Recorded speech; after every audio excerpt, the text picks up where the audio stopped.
Voilà une décision qui va faire beaucoup de bruit en RDC. Joseph Kabila restera président de la RDC après 2016 si les élections n'ont pas lieu en novembre. Le doute entoure ces élections depuis quelques mois maintenant. On entend ici et là qu'il n'y a pas assez d'argent pour les organiser. Le gouvernement répète qu'il faut enrôler les nouveaux majeurs avant que cette élection puisse avoir lieu. Eh bien voilà une décision qui ne fait pas plaisir à l'opposition, elle qui redoute déjà que Kabila se maintienne au pouvoir au-delà de son deuxième mandat.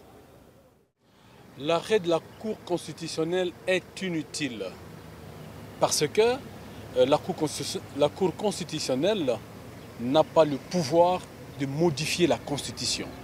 Et l'arrêt de la Cour ne sera jamais au-dessus de la Constitution.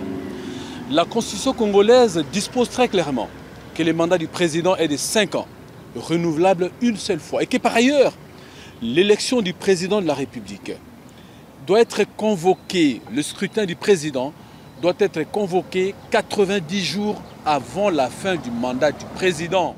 Et l'opposant numéro 1 à Joseph Kabila, en tout cas le seul qui se soit déclaré candidat à l'élection présidentielle de cette année, c'est Moïse Katumbi, l'ancien gouverneur du Katanga. Il était entendu au palais de justice de Lubumbashi pour la deuxième fois de la semaine. Il doit s'expliquer devant un magistrat sur les faits qui lui sont reprochés par le ministère de la Justice, à savoir qu'il aurait recruté d'anciens militaires américains et des mercenaires étrangers dans le but de les faire travailler pour sa sécurité. Aujourd'hui, à Lubumbashi, plusieurs milliers de personnes s'étaient réunies autour du palais de justice afin de soutenir Moïse Katumbi. Eh bien, entre cette décision de la Cour constitutionnelle et la situation à Lubumbashi autour de Moïse Katumbi, voilà un contexte qui continue à se tendre un peu plus de jour en jour en RDC.